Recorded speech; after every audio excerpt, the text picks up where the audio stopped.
Sega.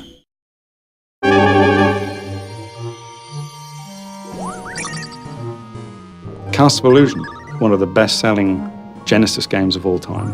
It's the perfect game for us to develop with Disney. It's such a classic. People love Castle of Illusion. They've got such fond memories of it. Really passionate about the game and the experience that I had when I was young, and to try and offer that to the new generation and people that have experienced it before is, it's just a great feeling, really.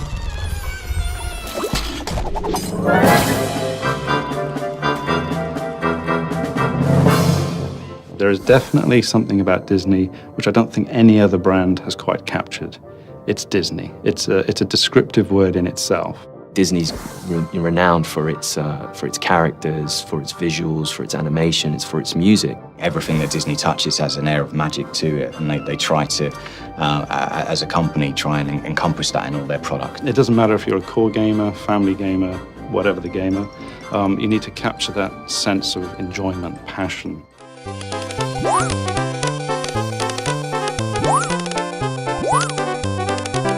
I was a child, I bought it. It was one of my favourite games.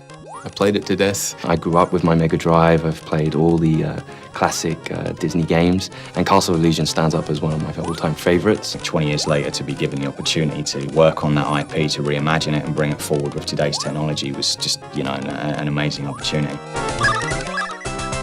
For us, it was important to just respect the original in as many ways as we could. What we wanted to do was just improve upon areas that we can improve upon, because we've got new technology, we've got new systems, a new tool set. We have to be very careful not to go and run with the game in a completely different direction. We have to embrace what was good about it to begin with. You'll see all the same familiar characters, you'll see the familiar worlds, all the themes that you remember in the original game are there.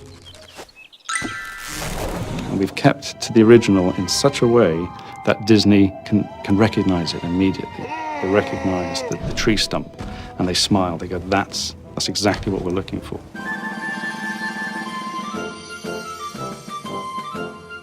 I think I employ 35 people that love Mickey.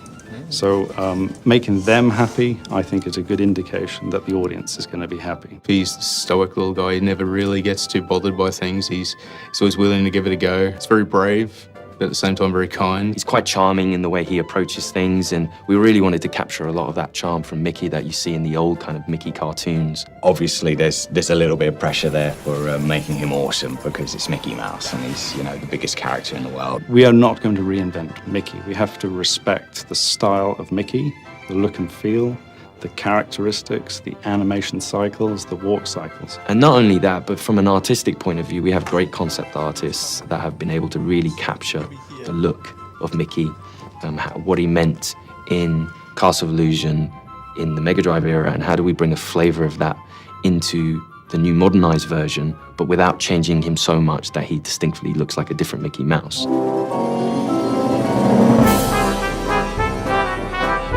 The world itself is it's enchanting, it's rich and full. I think one thing that I always sort of think about Disney is that at a word or a spell, something's going to come to life. Just off to the corner, something could just pop to life and come at you. The library is the first level where I've got a Disney moment. I'm jumping on the books. There's a puff of smoke, the dust. The books fall beneath my feet. And there's an enemy, and there's an A. It's a letter A, and it's attacking me. I don't know many games where a letter can actually scare a grown man. You just never know what's going to happen around the next corner. I think that's something that really keeps you engaged as a player. We didn't really diverge too much in the story. It's a very true Disney story. Mirabel has come upon Mickey and Minnie out sort of having fun in the forest, dancing away, and she's taken by Minnie's beauty and wants it for herself, so she steals her away, and Mickey, being the heroic little boyfriend, runs off and chases after her, and he gets dragged into this castle of illusion where Mirabel has set up all these traps. For those that know the original, to see what we've done with it, and for those that don't, for the new kids and anyone else that is new to the IP, and enough there to give them a little bit more of a story from start to finish. I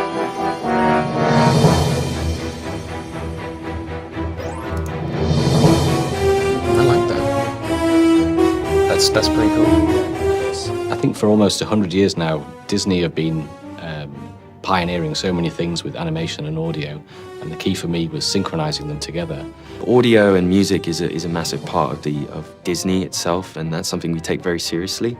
So for us, it was important that we again tried to pursue certain sounds that made sense to the environment that Mickey was in.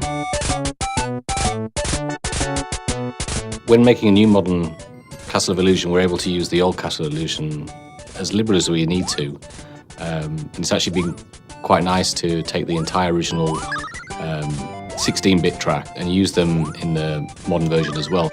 But sometimes by retaining that low fidelity, that's part of its charm, of its style. So I do think it's important to retain that.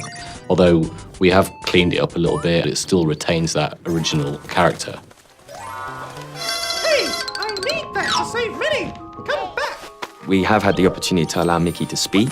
You know, this was something that we felt passionately about, having him interact in the story. There you are! Hey, come down here! From a sound perspective, we've been able to help it into the 21st century by, I think, primarily we're able to do a lot more with the sound effects, the mixing, the environmental effects. I mean, these are all things that we come to expect without realizing it. So we're able to go further with interactive music, and we can have more dynamic things going along with the sound effects and the voice as well. Castle of Illusion, you know, is built from the ground up.